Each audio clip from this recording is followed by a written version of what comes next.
Hola, mi nombre es Eugenia, bienvenidos al episodio número 5 de Mundo Sostenido. Me topé con un libro corto, simple, pero muy interesante acerca de las algas. Se llama Las algas que comemos y está escrito por Elena Ibáñez y Miguel Herrero y me pareció muy interesante por 3 puntos. El primero es lo mucho que desconocemos de estos organismos. El punto número 2 es lo mucho que hemos podido hacer con lo poco que se sabe y como punto número 3 básicamente la poca importancia o la importancia nula que le hemos dado en América Latina a este gran organismo y sus cualidades. A propósito de que se presenta como una solución a problemáticas muy vigentes, como por ejemplo la obesidad, la desnutrición, la alta tasa de longevidad en los países desarrollados y que cada vez aumenta más, y en los países que están en vías de desarrollo también, y por último la necesidad de buscar nuevas fuentes de energía en recursos abundantes. Me pareció un gran aporte dedicar este episodio a las algas, así que bienvenidos.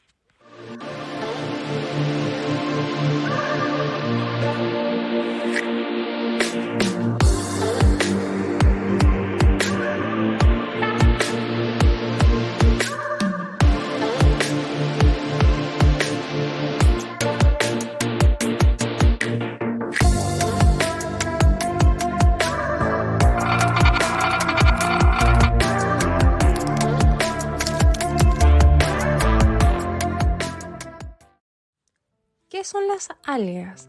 Si pensaste que es una planta marina, de entrada te digo que no precisamente. La vida en la Tierra está dividida en reinos biológicos, pues así decidimos organizarnos un poco y categorizar los tipos de vida en la Tierra. Anteriormente, estas clasificaciones se hacían con un criterio que respondía más a la forma de las cosas y hoy, gracias a la tecnología, responde más a la composición y la genética.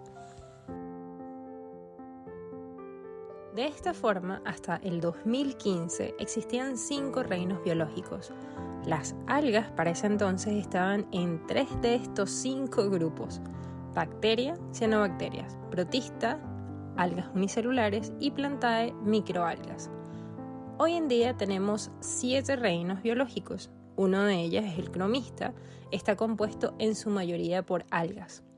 Pero a pesar de esto, las algas siguen estando en parte de los otros 3 grupos que mencioné anteriormente. Las algas son consideradas como uno de los organismos más antiguos del planeta. Han generado especies adaptativas e irreemplazables.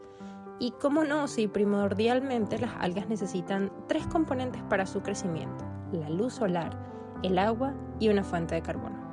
Por ello pueden vivir fuera del mar, en suelos con nieve, zonas con agua dulce, pueden ser unicelulares, microscópicas o gigantescas pluricelulares. La definición a la que varios autores pueden llegar es que es un organismo autótrofo fotosintético. Esto quiere decir que es un organismo que genera su propia energía basándose en la fotosíntesis, es decir, a través de la radiación solar. Para hacer esto un poco más simple, pero a rasgos muy generales, creo que puedo explicártelo de la siguiente forma. Este cuadrito que están viendo en pantalla es del libro de las algas que comemos y es bastante simple la definición que hacen y la clasificación, ya que dividen a estas en microalgas y en macroalgas con algunas características que quizás y muy probablemente hayamos visto cuando hemos ido a alguna laguna o a la playa. Ahora, si hablamos un poco de su uso, las microalgas, y debido a su tamaño, son mucho más simples de producir. Hay mayores niveles tecnológicos invertidos y la comercialización de ellas se basa en el mercado de la alimentación y otros alternativos. Ahora, respecto a las macroalgas, son un poco más complejas en cuanto a la producción, ya que su tamaño y su forma de vida son un poco más delicadas. Ellas necesitan estar en un hábitat un poco más completo para poder desarrollarse correctamente. Sin embargo, tienen muchísimo consumo, principalmente en Japón, Indonesia y China. Pero es su amplitud lo que nos genera un sinfín de aportes. Te cuento algunos. En cuanto a la alimentación humana y animal, Las algas tienen propiedades increíbles. En líneas generales, las algas son ricas en proteínas. Esto puede variar de acuerdo a la especie, pero algunas macroalgas pueden tener hasta un 60% de su peso en proteínas. Contienen muy poca grasa o prácticamente nula. Son antioxidantes, antitrombóticos, es decir, evita que se formen coágulos.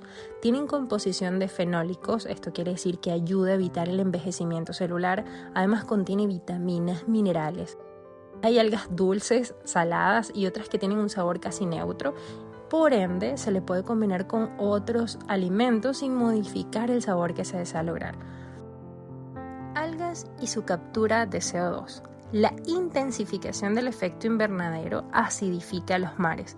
En este aspecto, las microalgas han tenido un papel importantísimo en su regulación y control, ya que a través del fitoplancton que vive en las microalgas se captura el CO2 y de hecho el CO2 es fundamental para su desarrollo y formación de biomasa. Tratamiento de aguas. Esto es clave. Los microorganismos son fundamentales en nuestra vida, pero creo que no los apreciamos lo suficiente. Por ejemplo, en el proceso de compostaje, descomposición de residuos orgánicos, no sería posible sin las bacterias u hongos. Pero para cada condición ambiental existe un microorganismo. En el caso de las aguas pasa lo mismo. Las algas naturalmente tienen esta cualidad sanadora. Pueden filtrar el agua y devolverla a su estado natural.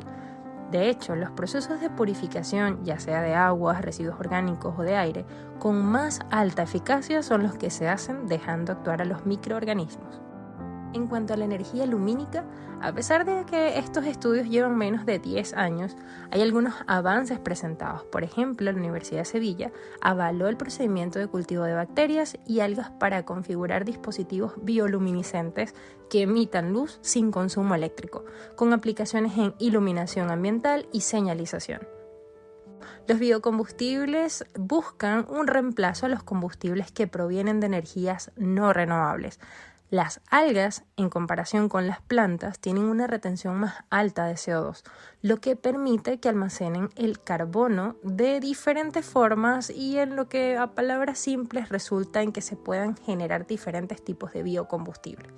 Creo que en otro capítulo podríamos profundizar un poco más el tema de los biocombustibles.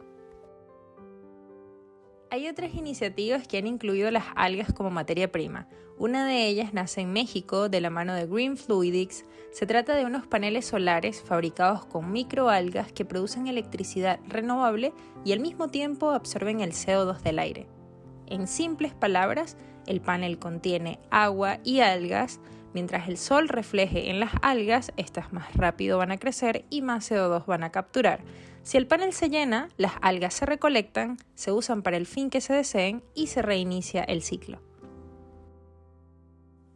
Las algas son una fuente inagotable de investigación y lo más increíble es que varios países de América Latina tienen radiación solar durante prácticamente todo el año, además de tener inmensas costas y agua dulce. Pero lamentablemente esto no es suficiente para poder generar la producción de algas.